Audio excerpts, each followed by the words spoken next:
ओम वंदे गौ मातरम। मित्रों, एक प्रश्न आप लोग अक्सर पूछते हैं कि हमें हैवी एक्सरसाइज करनी चाहिए, जिम करना चाहिए, या हमें आसनों का अभ्यास करना चाहिए, हमें व्यायाम करना चाहिए, क्या करना चाहिए, हल्के फुल्के व्यायाम करें। मित्रों, ये जो एक प्रश्न है, ये ऐसा प्रश्न है कि अब जब आप पूछते हैं, हमें आपके बारे में कुछ पता नहीं होता है कि हम आपको क्या बताएं। तो मित्रों, आज मैं आपको जो वीडियो देने जा रही हूँ इसी समस्या के समाधान के लिए कि आप तय करें, आप खुद तय कर पाएंगे कि हम आसन करें, हम व्यायाम करें, हम हैवी एक्सरसाइज करें या हम जिम करें। क्योंकि हम आपको कोई भी ऐसे नहीं बोल सकते आप यही कर लो, ये आपके लिए सर्वोत्तम है, नहीं। आप खुद डिसाइड करेंगे कैसे करेंगे, हम आपको सारी जानकारी देंगे। अब मित्रों, यहाँ हम जो अंतर महसूस करेंगे, अंतर जो समझेंगे आसन, जिम या हैवी एक्सरसाइज के बीच में, जो हम नॉर्मल एक्सरसाइज होते हैं उसको हम आसनों के साथ ही थोड़ा जोड़ देते हैं, क्योंकि हल्का फुल्का व्यायाम हर किसी को हमेशा करना चाहिए। कि हल्का फुल्का व्यायाम जैसे हम घर के काम करने में, झाड़ू पोछा करने में, या उठने बैठने में, नॉर्मल आप ठीक से उठते बैठते हैं उसमें भी हो जाता है, बैठने के तरीके में सीधा आप ठीक से बैठते, ठीक से चलते हैं, उसमें भी हो जाता है। लेकिन जब आप कुछ विशेष करते हैं तो उसमें हम एक तरफ आसन के अभ्यास को रखते हैं और दूसरी तरफ हैवी एक्सरसाइज और हम जिम को रखते हैं। क्योंकि हैवी एक्सरसाइज यदि थोड़ा और बढ़ जाए तो जिम का रूप भी ले लेती है, और हैवी एक्सरसाइज हम जो कभी कभी बलपूर्वक करते हैं, हम इन दोनों के बीच का अंतर महसूस करेंगे, आसन, जिम या हैवी एक्सरसाइज के बीच का। लेकिन उसके पहले, इस अंतर को बताने से पहले आपके कुछ और भी प्रश्न हैं, उनको भी मैं आपको स्पष्ट कर दूं। जैसे कुछ लोगों ने प्रश्न किया कि हमें आसनों का अभ्यास हम जो करेंगे एक्सरसाइज वगैरह, हमें खाली पेट करना चाहिए या कुछ खा पी के करें, ये एक बहुत बड़ा प्रश्न आता है। उसके बाद मित्रों, एक बहुत बड़ा प्रश्न और आता है कि हमें कितनी देर करना चाहिए। तो हम इन तीनों प्रश्नों को आज आपको बहुत अच्छे से बताएंगे ताकि आप अपना निर्णय कर सकें। मित्रों, सबसे पहले आपको बता दूं कि आपको खाली पेट मोस्टली व्यायाम या अभ्यास जो करने होते हैं खाली पेट करने होते हैं, लेकिन खाली पेट और भूखे पेट का अंतर समझिए। यदि आपका पेट खाली और आप व्यायाम वगैरह करते हैं, वो आपके लिए सर्वोत्तम लाभ देने वाला होता है। लेकिन कभी कभी होता क्या ना, लोगों को भूख लगी होती है, भूखा पेट होता है, यानी कि भूख लगी है और खाने का मन कर रहा है, लेकिन अभी उनको लगता है कि मैं पहले व्यायाम करूं, पहले एक्सरसाइज करूं, पहले प्राणायाम करूं, उसके बाद खाऊं पीऊं। तो इसमें कई बार उनके शरीर में वीकनेस जैसी समस्याएं आ जाती हैं। और ये क्यों आ जाती है हम आपको स्पष्ट कर दें।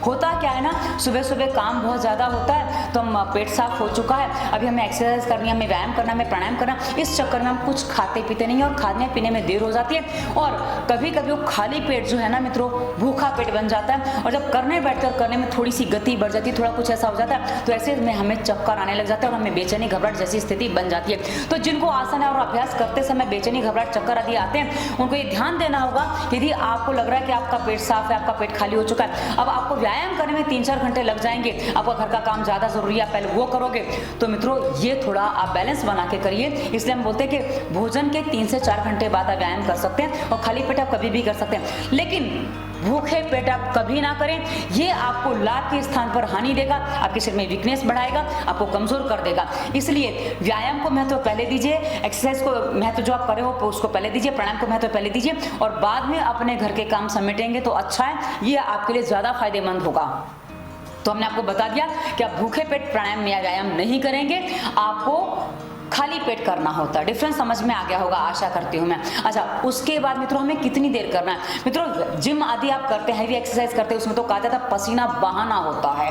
आप पसीना बहाएं तो आपको, स्वामी रामदेव जी भी कई बार कहते हैं कि आप एक बार पसीने से नहाएंगे, उसके बाद पानी से नहाएंगे ना, तो आप हमेशा स्वस्थ रहेंगे। लेकिन मित्रों, पसीना हर किसी के लिए निकालना उतना आवश्यक नहीं होता, और साथ ही उतना उनके लिए सही नहीं होता है। जैसा मैं अपनी बता दूं कि मैं इतना पसीना निकालने जाऊं तो मेरे शरीर की हालत खराब हो जाती है, क्योंकि मेरे शरीर में गर्मी बढ़ जाती है और मेरे शरीर में पसीना जल्दी नहीं आता है। वहीं यदि कोई कफ की प्रकृति वाला व्यक्ति जो मोटा मस्त है और वो अच्छे भी से खा पी के मोटा है और उसको शरीर में कफ की समस्याएं ज्यादा हैं, तो ऐसे व्यक्ति को पसीना भरपूर निकालना चाहिए, भरपूर पसीना बह जाए इतना उसको व्यायाम करना चाहिए। और वात रोग वाले इतना व्यायाम करने जाएंगे तो उनके लिए हानिकारक हो जाएगा, क्योंकि उनके शरीर में वैसे ही वात बढ़ा हुआ और वैसे इतना पसीना निकालेंगे, वैसे वो दुबले पतले और इतना पसीना निकालेंगे तो उनको वो नुकसान कर जाएगा। तो मित्रों, जिनकी प्रकृति कफ की है, जिनका शरीर मोटा है और जो भारी भरकम शरीर वाले, जो खा पी के मोटे हैं, जिनको हमेशा कफ बना रहता है, वो लोग भारी भरकम व्यायाम करें, वो पहले पसीना निकाल के ही स्नान करेंगे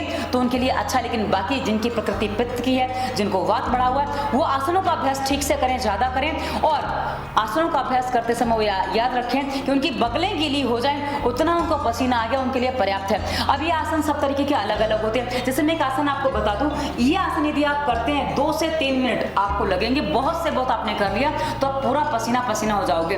कैसे करना है, आप ये बैठे हैं, मैंने पद्मासन लगा लिया और अपने हाथों को टिका दिया और अपने बॉडी को पूरा उठा दिया। ये स्थिर करना है थोड़ा, क्योंकि हम जब आसन करते हैं तो स्थिर हो जाते हैं। भाई बोल रही हूँ इसलिए स्थिरता नहीं आ रही, इसलिए झूला सा चल रहा है। तो मित्रों, जब हम इस अभ्यास को करते हैं 1 से 1.5 मिनट में ही इसमें पसीना पसीना हो जाते हैं। तो अब ऐसे अभ्यास यदि आप करते हैं तो इसका एक अभ्यास आपके लिए बहुत हो जाता है। और आसनों का मतलब ही होता है किसी स्थिति में स्थिर होना, और उसमें सांसों के ध्यान के साथ किया जाता है, वो हम आपको आगे बता रहे हैं। अब आशा है कि आपको स्पष्ट हो गया होगा कि आपको कितनी देर आसन आदि का अभ्यास करना चाहिए। हाँ, आप ध्यानात्मक आसन करते हैं तो उसमें आपको पसीना आने की विशेष कोई स्थिति बनती नहीं है, क्योंकि ध्यानात्मक आसन में तो आप बहुत देर बैठ सकते हैं, कोई समस्या नहीं है। जैसे आपने पद्मासन लगा लिया, आपने वज्रासन लगा लिया, वज्रासन में ज्यादा देर नहीं बैठा जाता है, पर पद्मासन में, सुखासन में, सिद्धासन में, ये सब आप लंबे समय तक बैठ सकते हैं और आराम से आप अपनी साधना आदि जो करना चाहें कर सकते हैं।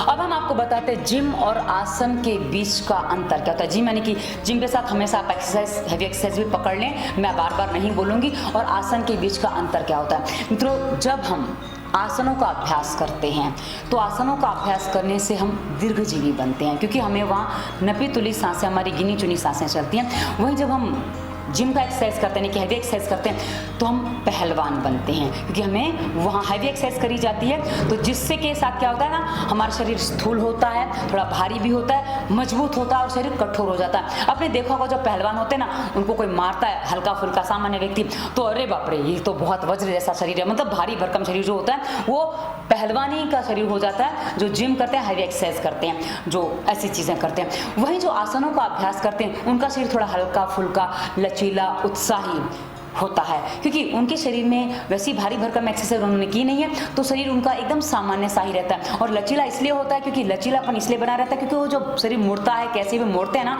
तो वो शरीर हमेशा लचीला ही बना रहता है, इसलिए इसमें कठोरता नहीं आती है। अब मित्रों, उसके आगे जब हमारा शरीर लचीला है तो शरीर में स्फूर्ति होती है और हर काम करने का सामर्थ्य होता है, साथ ही ताजगी बनी रहती है। लेकिन जब हम जिम या हैवी एक्सरसाइज करते हैं तो क्या होता है, हम जरूरत से ज्यादा भी कभी कभी करते हैं, तो ऐसी स्थिति में वहाँ थकान बहुत जल्दी हो जाती है और साथ ही सुस्ती और आलस थकान के कारण लग जाता है।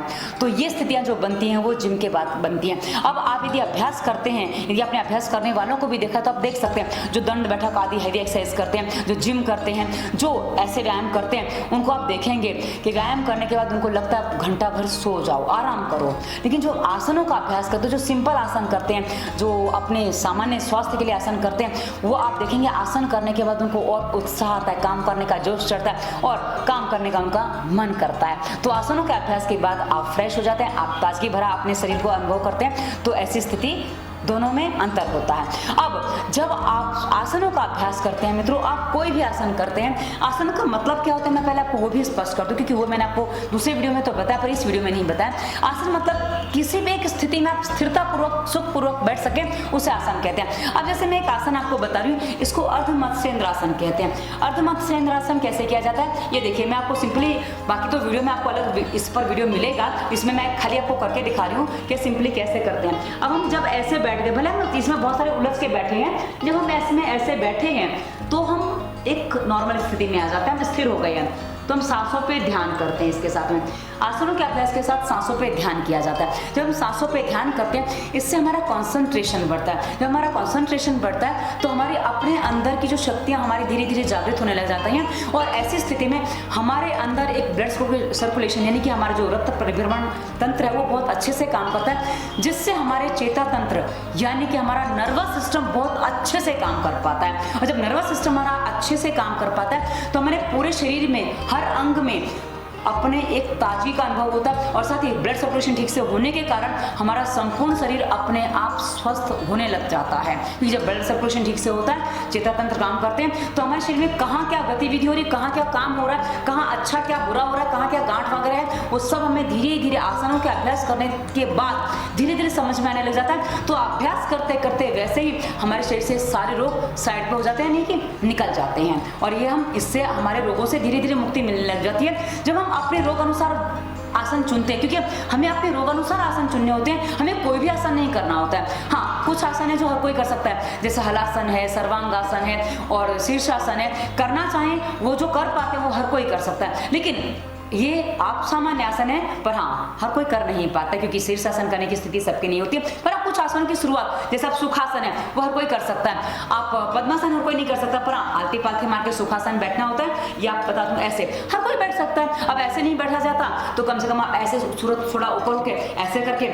ऐसे भी बैठ सकते हैं, पर पीठ सीधी रख के आप बैठ सकते हैं। तो हर आसन जिस स्थिति में आप सुखपूर्वक बैठ पा रहे हैं वो आपका आसन हो गया। तो आसन तो कोई भी कर सकता है, इसलिए और जब किसी भी तरह आप बैठ गए तो सांसों पे ध्यान आप वहां कर सकते हैं, और उसके बाद आपके अंदर भीतर परिवर्तन जो हमने जैसा भी बताया सब होने लग जाता है। लेकिन जब आप जिम करते हैं, कठोर एक्सरसाइज करते हैं, उससे क्या होता है, आपकी सांसों की गति बहुत ज़्यादा बढ़ जाती है, तीव्र हो जाती है। जब सांसों की गति तीव्र होती है तो उसके कारण आपके हार्ट पर, आपके हृदय पर, आपके रुधिराभिसरण तंत्र यानी कि रक्त संचरण पर प्रेशर ज़्यादा आने लग जाता है, और ऐसी स्थिति में आपकी जो सांस है गति बढ़ जाती है, और ऐसी स्थिति में आप सांसों पे ध्यान तो बिल्कुल नहीं कर सकते। जब सांसों पे ध्यान नहीं कर पाते तो इसमें आपकी एकाग्रता बिल्कुल नहीं बनती है। आपको गति बढ़ाने पे आप जो कर रहे हैं, आपका जहाँ आपके बॉडी में जहाँ पेन वगैरह कुछ दर्द वगैरह महसूस हो रहा है, आपका ध्यान सीधा वहां जाता है, हाँ ये हो रहा है, अब इसको कैसे कितनी देर होल्ड करना, आपका ध्यान पूरा उसमें लगा होता है, क्योंकि आपको एक टारगेट दिया जाता है कि इतनी देर आपको ये करना है, इतनी देर आपको होल्ड रखना है, इतनी देर आपको इस कंडीशन में रहना है। तो आप देखते हैं कि कितनी देर मेरी हो गई है, तो आपका सारा ध्यान अपने उसमें लगा होता है कि आप क्या कर रहे हैं, और वहाँ आप सांसों पे ध्यान बिल्कुल नहीं कर पाते हैं। तो इससे आपकी एकाग्रता नहीं बनती है, तो आपको उसके आगे के लाभ नहीं मिलते, और साथ ही आपका चेतना तंत्र है यानी कि आपका नर्व सिस्टम है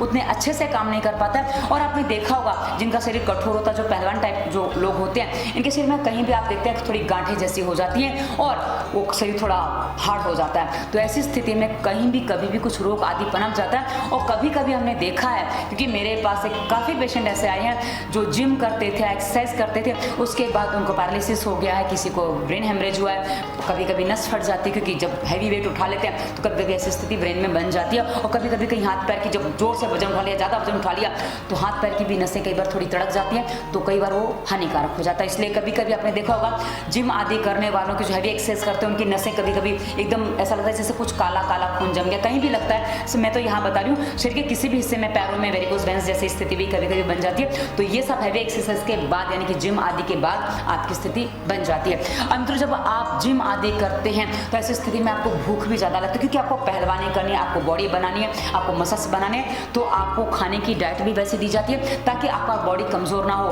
तो ऐसी स्थिति में कई बार लोग अति आहारी यानी कि ज़्यादा खाने वाले हो जाते हैं। लेकिन जो आसनों का अभ्यास करते हैं उनको ऐसी कुछ ज़रूरत नहीं पड़ती है, तो वो खाना बहुत सीमित मात्रा में, कि कम मात्रा में, सामान्य मात्रा में, जितनी उनकी आवश्यकता होती है उतना ही वो खाना खाते हैं। लेकिन कई बार हमने पहलवान आदि को देखा है, उनको बॉडी बनानी सब करना है, तो वो अति आहार यानी कि ज़्यादा खाने वाले हो जाते हैं।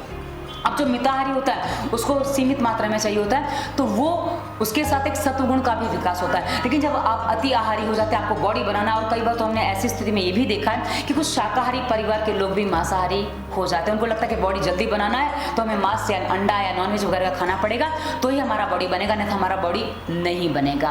लेकिन मित्रों आप एक बात ये नोटिस करेंगे कि जो जानवर का चिकन मटन वगैरह जो आप खा रहे हो वो खुद क्या खाता है, यदि आप वो खुद खा लेंगे तो उससे भी आपका बॉडी बहुत अच्छा बन सकता है। घोड़ा कभी मांस नहीं खाता है और हमारी जो ताकत है वो हॉर्स पावर से नापी जाती है, तो आप समझ सकते हैं घोड़ा कभी मांस नहीं खाता है। और हाथी में जो ताकत आती है वो कभी मांस नहीं खाता, हाथी तो फूल पत्तियां ऊपर से तोड़ के भी खा लेता है, तो वो ताकत मांस की नहीं होती है। तो आप इस बात को समझेंगे तो समझ में आएगा। पर मनुष्य को एक अलग चीज़ें पढ़ाई दी जाती हैं, मनुष्य को अलग चीज़ें समझा दी जाती है, जिससे वो कुछ ऐसी चीज़ें कर लेता है और कई बार उसके भविष्य में उसके लिए हानिकारक हो जाता है। अब मित्रों ये जो हमने बताया, इसके बाद जो आप हैवी एक्सरसाइज करते हैं, आपने देखा होगा आसनों का अभ्यास करने वालों का शरीर जहाँ जितना होना चाहिए उतना वो सप्रमाण होता है, यानी कि पेट कम होना चाहिए उतना ही होता है, डोले शोले वैसे ही होते हैं, और उनके बाल बड़े अच्छे होते हैं, बड़े सुंदर होते हैं, जो सही से अभ्यास करते हैं आसनों का।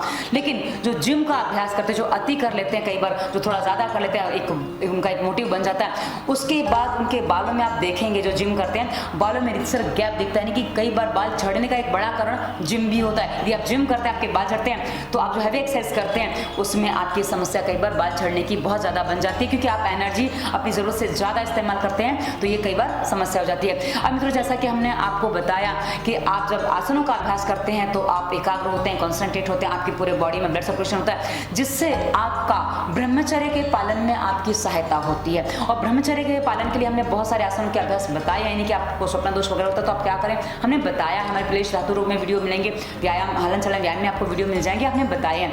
अब वहीं जब आप हैवी एक्सरसाइज करते हैं तो वहाँ आपका कॉन्सेंट्रेशन नहीं होता है, उल्टा आपको कुछ दिखावे की चीज़ें और हो जाती हैं। क्योंकि आसन करने वाले जो लोग होते हैं, हमने जो नॉर्मली जो देखा है कि उनको बहुत बॉडी दिखाना नहीं होता, एक सामान्य एक उनका चेहरा होता है, आकर्षण होता है, लेकिन एक सामान्य आकर्षण को दिखावे में उतना रुचि नहीं होती है। लेकिन जो बॉडी बिल्डिंग करते हैं, जो पहलवानी करते हैं, उनको दिखावे में भी रुचि होती है। तो उस रुचि के कारण कई बार उनका जो इंटरेस्ट है वो दूसरी दिशा में भी होता है, क्योंकि कोई हमें देखे, आकर्षित करना जिनका उद्देश्य होता है, तो उसमें कई बार विपरीत सेक्स के प्रति आकर्षण भी एक बहुत बड़ा विषय होता है। और ये आकर्षण के कारण कभी कभी मानसिकता यदि भटक जाती है तो विपरीत सेक्स से आकर्षण से कभी कभी नाइट फॉल या कुछ ऐसी चीज़ें आप देख लेते हैं, कुछ ऐसी चीज़ें भी करते हैं, तो इससे आपकी समस्याएं बढ़ जाती है। और कई बार कुछ लोगों ने हमारी वीडियो पे भी कमेंट किया, जब हम व्यायाम करते हैं, हैवी एक्सरसाइज करते हैं तो हमारा नाइट फॉल हो जाता है, क्योंकि कभी कभी नस नाड़ियाँ आपकी होल्ड नहीं कर पाती हैं, तो ऐसी स्थिति में भी कभी कभी नाइट फॉल की स्थिति बन जाती है। पर हाँ, जो आसनों का अभ्यास ठीक से साध लेते हैं उनको कभी भी ऐसी स्थितियाँ सामान्यतः नहीं बनती है, बहुत लंबे अंतराल में बनती हैं। पर हमने देखा है जिम करने वालों की स्थितियाँ, क्योंकि बॉडी कमजोर भी हो जाता है, क्योंकि हाँ वैसे आप कठोर हो जाते हैं, मजबूत हो जाते हैं, लेकिन आपकी कुछ नस नाड़ियाँ कमजोर हो जाती है, क्योंकि आपका जो गुस्से का स्तर है वो आसन करने वाले में इतना गुस्सा नहीं होता जितना जिम करने वालों में थोड़ा गुस्से का स्तर ज़्यादा होता है, क्योंकि दिखावे के साथ वो चीज़ें लागू हो जाती हैं।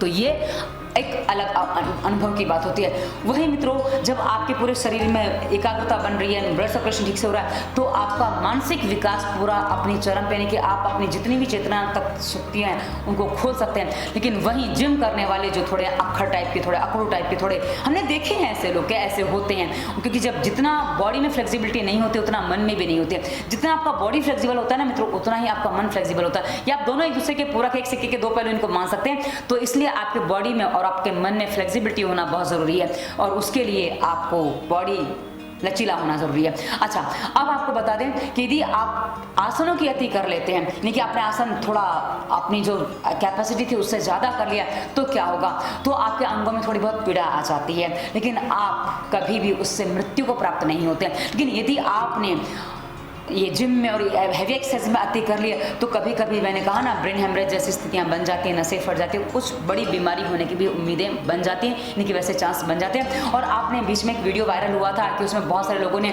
कुछ जिम में या कुछ ऐसे वेट वगैरह उठाया और एकदम से गिर गए, कुछ ऐसे वीडियो आए थे बीच में। तो आप, मुझे अभी मेरे पास है नहीं तो मैं इसमें शायद डाल देती, तो आप वो चीज़ भी समझ सकते हैं कि हाँ, अति करने से कई बार ये नुकसान हो जाता है जिम में, और इसलिए अति विनाशकारी हो जाती है यहाँ पर। अब मित्रों, एक बहुत बड़ा अंतर और होता है कि जब हम आसन वगैरह का अभ्यास करते हैं तो हम अक्सर अपने घरों में करते हैं, अक्सर अपनी सुविधा के अनुसार जहाँ जगह होती है वहाँ चुन लेते हैं। हमें विशेष साधन की जरूरत नहीं होती है, क्या एक आसन बिछा लिया, कुछ भी बिछा लिया बड़ा सा जिसमें हम पूरा लेट सके, पूरा अपने उसमें शरीर हमारा समा सके और हम आसन का अभ्यास कर सकते हैं। लेकिन आपको जिम करना है तो जिम अक्सर हमने देखा है कि AC वगैरह जिम होता है, क्योंकि घर में इतने बड़े साधन बसा पाना सबके बस का काम नहीं होता है। और जो बड़े पैसे वाले लोग हैं तो उनके पास वो जिम है तो वहाँ एक AC भी लगा होगा। तो AC में क्या होता है मित्रों, आप ठंडक भरे वातावरण में आप जिम की एक्सरसाइज करते हैं, उसके बाद यदि आपको जिम से बाहर निकालें तो आप वापस गर्मी में आते हैं। तो मित्रों, ये जो गर्म ठंडा ये आपके बॉडी के टेम्परेचर को डिसबैलेंस करता है और साथ ही आपकी नस नाड़ियों में दर्द पैदा कर देता है। इसलिए कहा ना, उसमें अक्कड़पन आ जाता है, यानी कि नस नाड़ियाँ आपकी अकड़ जाती है, जो हमने शुरुआत में बताया था ना कि ऐसे ऐसे करके चल पाते हैं। तो ऐसी स्थितियाँ आपके लिए बन जाती हैं। इसलिए हमने आपसे कहा कि जिम और आसन आप क्या चुनेंगे ये आप तय करेंगे। यदि आपको बॉडी बनानी है, यदि आपको बॉडी दिखानी है कि हाँ मेरा ऐसा है वैसा है, तो आप जिम को चुनिए। लेकिन यदि आपको अपने आप को स्थिरता लानी है, अपने बॉडी में स्थिरता लानी है और अपने आप को एक मजबूत व्यक्ति बनाना है, अपने आप को कार्यक्षम व्यक्ति बनाना है, अपने जीवन को एक सुचारू रूप से चलाना है तो और दीर्घजीवी बनना है, तो आप आसनों का अभ्यास चुनिए। क्योंकि आसनों का अभ्यास करने से आप एक अच्छा जीवन, लंबा जीवन, एक स्टैंडर्ड जीवन जी सकते हैं। हाँ, हो सकता है आपके डोले शोले ना बने, हो सकता है आपका शरीर उतना आकर्षक ना दिखे जितना आपका जिम करने के बाद दिखेगा। पर जिम करने के बाद कभी कभी जो स्टेरॉइड वगैरह दवाइयाँ दी जाती है, क्योंकि हमने ऐसा देते सुना है और हमें बताया भी गया कि हाँ ये एक्सरसाइज के लिए हमें ये दवा दी गई थी, तो उसके परिणाम स्वरूप कई बार आपके बॉडी में जो चेंजेस आते हैं आप कल्पना नहीं कर पाते। कभी कभी हार्मोन्स चेंज हो जाते हैं, कभी कभी, क्योंकि हमारे एक मित्र को पैरालिसिस हुआ, उनको पैरालिसिस इसीलिए हुआ कि उन्होंने कुछ दवाइयाँ ली थी अपने बॉडी को बढ़ाने के लिए और उसमें उनको नुकसान कर गई और 3 साल बाद उसको उसका परिणाम देखना पड़ा और उनको पैरालिसिस का अटैक आ गया। तो मित्रों कारणों को बताया गया, बाद में कहा ये आपने कोई ऐसी दवा ली थी क्या, हाँ, तो पता चला।